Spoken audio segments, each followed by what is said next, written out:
Hello, and welcome to Tobin Daily. I'm JNS Editor-in-Chief Jonathan Tobin. Thanks for joining me for another discussion on the most pressing issues in the Jewish world. Please like, subscribe, and give us good reviews when you listen to the show. Also, a reminder, at year's end, I'll be doing a special Ask Me Anything episode of my Think Twice podcast, in which I'll answer all of your questions about any topics that interest you. Please send your questions to thinktwice@jns.org. And now to today's program. Give the organizers of a proposed Don't Hate debate at a New York City comedy club credit for good intentions. When comedy entrepreneur Danny Zoldan, the owner of Stand Up New York, and marketing executive Robin Lemberg sought to invite performers who were supporters of both Israel and the Palestinians to be part of an evening of comics for conversation, they discovered something that should have already been obvious. Whether they are comedians or anyone else, those who identify as pro-Palestinian are not any more interested in dialogue about the situation than the Hamas terrorists who started the current conflict with their attacks on southern Israel on October 7, 2023. Rather than convening a gathering that would allow those on both sides of the divide to hear each other out, and perhaps even share a few laughs at the expense of their own cause, the organizers were forced to confront a stark fact about the conflict. Jews like Zoldan, who organized a Comics for Kamala group during the presidential election, may be willing to listen to opposing views in an effort to find common ground and perhaps even a path towards compromise and peace. But those who hate Israel and who have spent the last 14 months since the October 7th massacres spreading lies about the war that aren't so different from traditional antisemitic blood libels, view such opportunities differently. They are incapable of viewing the conflict as anything but a zero-sum game, in which supporters of Israel are malevolent individuals to be shunned and denounced as backers of genocide. The response from the comedians who were invited and others who publicly sided with them was as discouraging as it was emphatic. As the New York Post reported, 21 comedians were invited to join the conversation from the Palestinian side, and all refused. As a result, the show has been canceled. Palestinian comedian Iman El-Husseini responded by saying, quote, "Thanks for reaching out, but I cannot share the stage with Zion Nazis, while my people and Arabs in the region are being decimated and genocided, so Israelis can have beach houses in more land that's not theirs." Libyan comedian Mohamed El-Shiki said in an Instagram post that the event was, quote, "a little debate about why murdering children is wrong," unquote. Others on the left, who were invited to attend as audience members, were similarly uninterested in being part of anything that might normalize discussions with supporters of Israel. New Yorker magazine food critic Helen Rosner, who describes herself on her Instagram profile page as, quote, "just another Jew who wants to free Palestine," unquote, poured scorn on the organizers of the event in a thread on the left-wing social media site Blue Sky. Since some comedy club in New York City is apparently putting on a both sides night about Israel's annihilation of Gaza, Rosner wrote. She went on to proclaim that though the invitation expressed the hope that, quote, "my presence would add to our efforts in building a more inclusive community," unquote, she went on, "I have zero interest in building an inclusive community that's inclusive of people whose position is mass slaughter and disposition is fine, actually." The positions expressed by this trio sound extreme, but they are very much in sync with the sort of things said and or chanted at pro-Hamas rallies, on college campuses, and in the streets of cities like New York.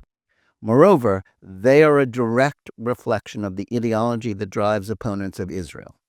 As their comments indicate, the quote-unquote pro-Palestine cause is not about seeking a Palestinian Arab state living in peace alongside Israel. It is one that opposes the existence of a Jewish state, no matter where its borders are drawn, because it doesn't recognize the right to Jews to any part of their ancient homeland. While Palestinian groups like Hamas openly proclaim their desire to carry out the genocide of the Jews, something that was made clear by the atrocities terrorists undertook on October 7th, the Free Palestine crowd smears the Israelis for carrying out a fictional genocide. And they view Zionism, the national liberation movement of the Jewish people, as akin to Nazism, which, like their genocide claims, is a classic inversion of the truth and textbook definition of antisemitism.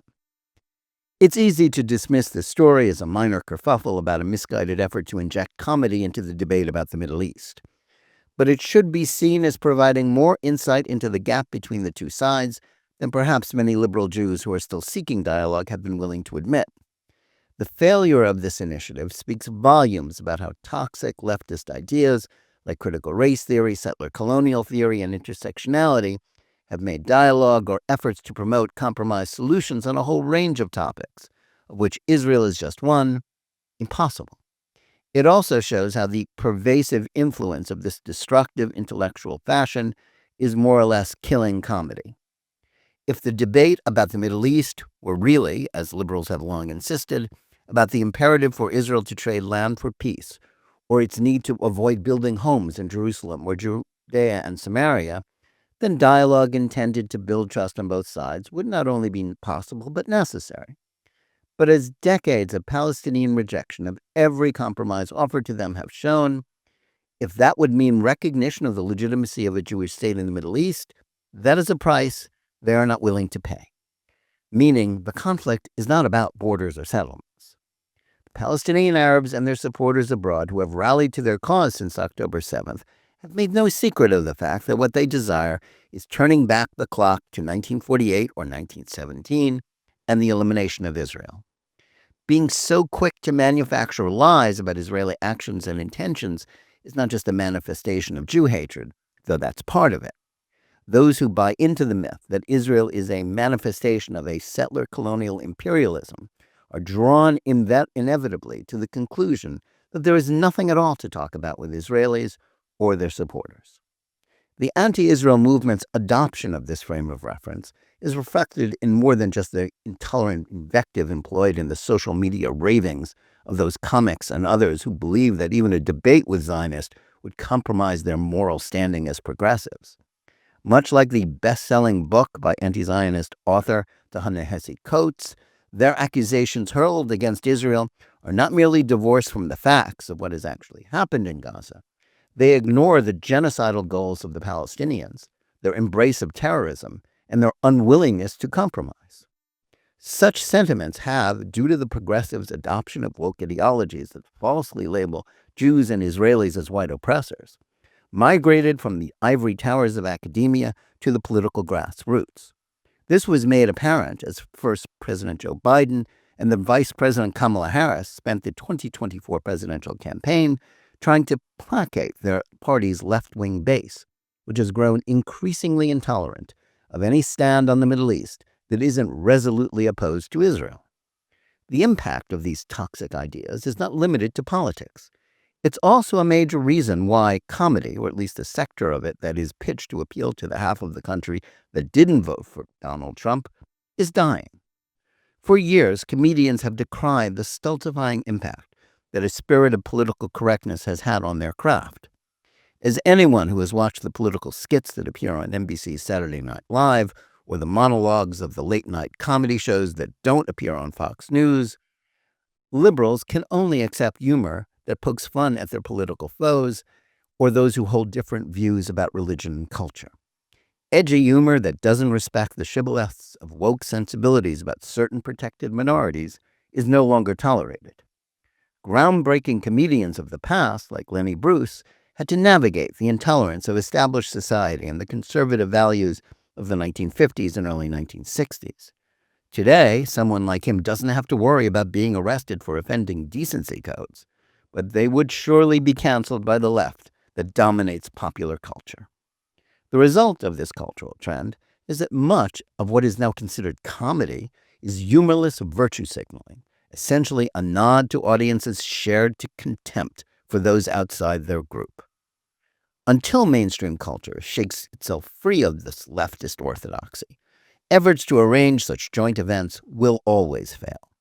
Conversations between pro-Israel and pro-Palestinian comics, as well as their audiences, are impossible in a cultural context where progressives in America have declared that we are all locked in an endless race war between oppressors and victims.